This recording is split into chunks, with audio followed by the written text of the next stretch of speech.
melanggar HAM, Bu. Minta tolong ke Bapak. Katanya itu saya melanggar HAM kalau yang Gubernur Jawa Barat yang mau bukan mengirim ya, mau mendidik ya, mau mendidik anak-anak nakal di barak tentara. Dalam perspektif HAM, saya pertegaskan tidak melanggar HAM. Ya, Menteri Natalius Pigai memberikan komentar tentang kebijakan Kang Deddy Mulyadi, yaitu tentang anak-anak dalam tanda kutip nakal atau bermasalah yang dikirimkan ke barak militer. Mari kita simak sama-sama bagaimana tanggapan Bapak Natalius Pigai sebagai Menteri HAM, Hak Asasi Manusia memberikan komentarnya.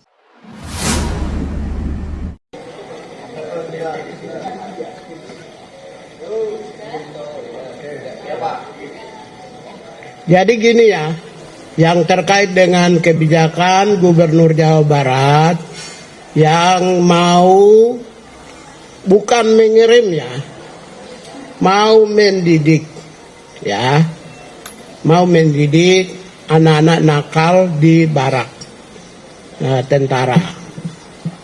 Dalam perspektif HAM, saya pertegaskan tidak melanggar HAM. Ya, karena apa? Kalau itu tidak dilakukan yang disebut corporal punishment.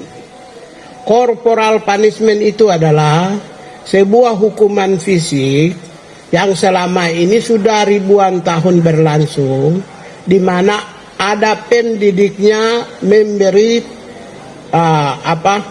hukuman kepada yang dididik dengan cara yang agak sedikit bertentangan dengan prinsip. Misalnya cubit telinganya, dipukul tangannya supaya dia disiplinnya. Sepanjang tidak melakukan corporal punishment yang dulu, zaman dulu, di sekolah kami yang sudah senior-senior ini, kalau guru mau didik kami kan cubit telinga, dia pukul, ya, atau pukul kakinya, supaya kami disiplin, atau supaya kami robah. Itu namanya corporal punishment. Boleh lihat di Google, supaya lebih jelas. Kalau itu, menurut saya, keyakinan saya, di Jawa Barat itu bukan corporal punishment, tapi mereka mau dididik mental, karakter, dan disiplin, dan tanggung jawab.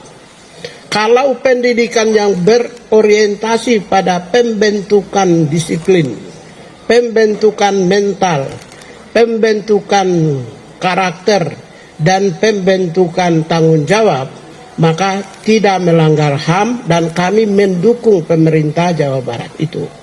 Nah, itu sikap kami. Yang pertama itu. Yang kedua, kalau itu berlangsung uji coba pertama ini bagus, ya kami meminta Menteri Dikdasmen untuk mengeluarkan sebuah peraturan supaya ini bisa dijalankan secara masif di seluruh Indonesia. Kalau bagus, tetapi kita semua tentu mendorong supaya mereka yang akan dididik, sistem pendidikannya terkontrol supaya tidak menabrak nilai-nilai HAM, tidak bertentangan dengan HAM, kemudian di dalam rangka meningkatkan kualitas, kompetensi, karakter, mental, disiplin, dan tanggung jawab. Nah, karena ini bagus, idenya bagus, supaya apa? Untuk ke depan, kita kan 10 tahun ke depan itu, 2025 sampai 2035, itu kita harus go internasional. Ya, targetnya negara ya. Tahun ini untuk dalam rangka 10 tahun ini, kita mempersiapkan transformasi, termasuk juga menyiapkan SDM.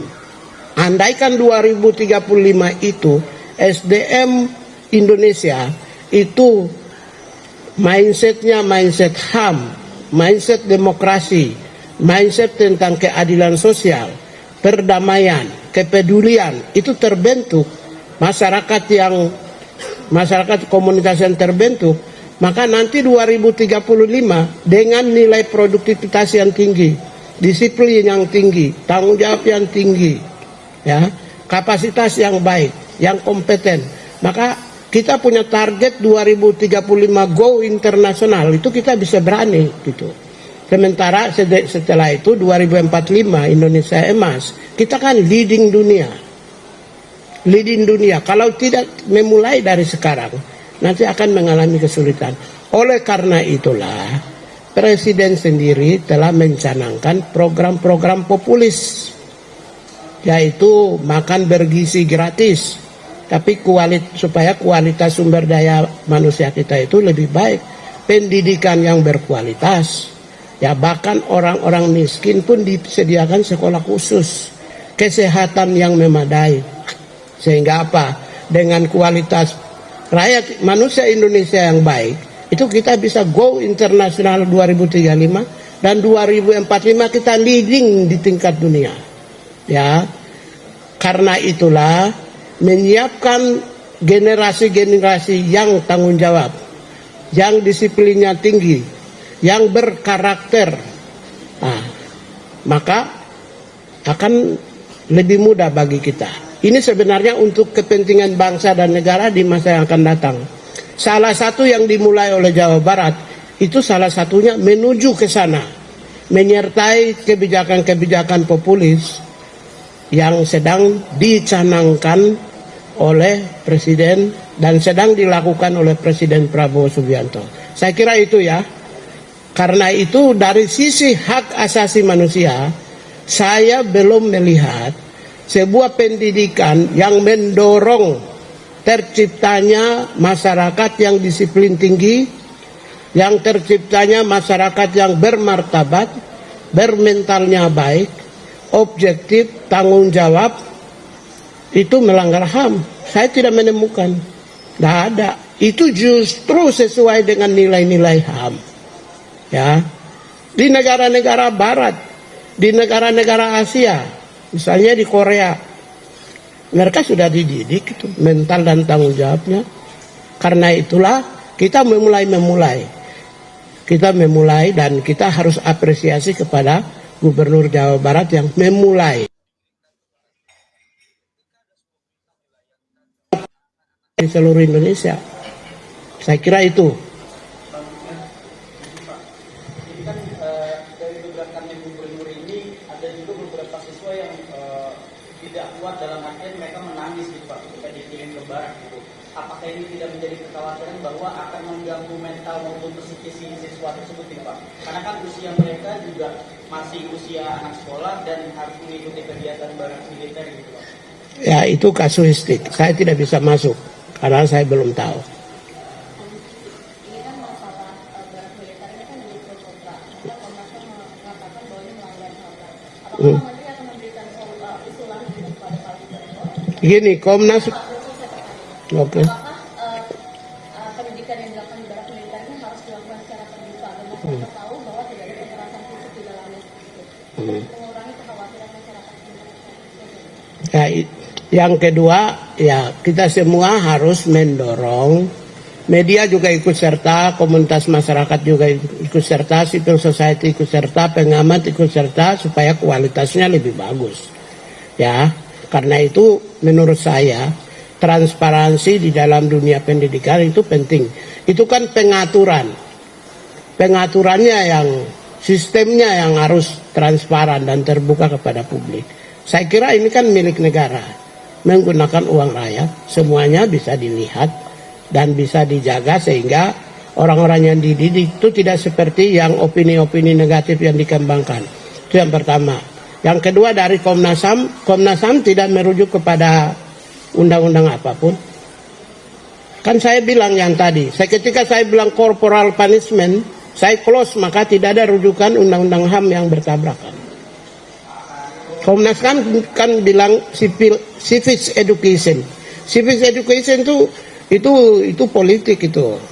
Pancasila, undang-undang, NKRI, Merah Putih, ya tentang itu namanya pendidikan kewarganegaraan. Ini bukan pendidikan kewarganegaraan.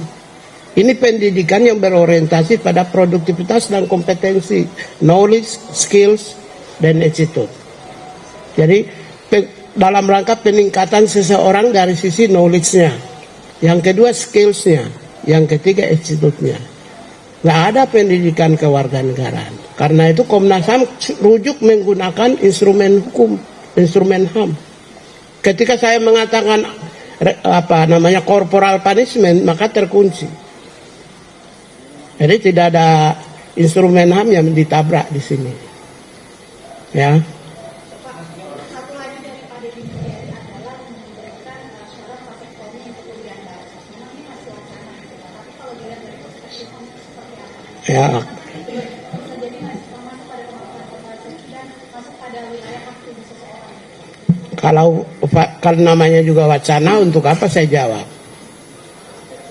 Tapi itu jadi catatan untuk kami tanya.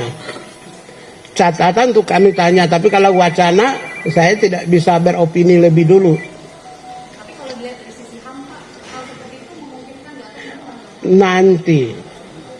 Nanti kami tanya dulu.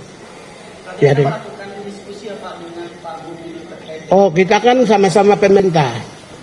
Kewenangan yang diberikan kepada kami itu adalah mengkoordinasikan dengan pemerintah provinsi kabupaten kota. Ya pastilah kita akan nanti berdiskusi supaya nilai-nilai HAM-nya itu lebih kuat. Ya kalau pakai hukum Pareto itu 90%, sekalipun hanya dari sisi 1% nilai HAM, tapi dia mempengaruhi seluruh sistem dalam pelaksanaan pendidikan di barak militer. Jadi nilai HAM-nya akan lebih dominan.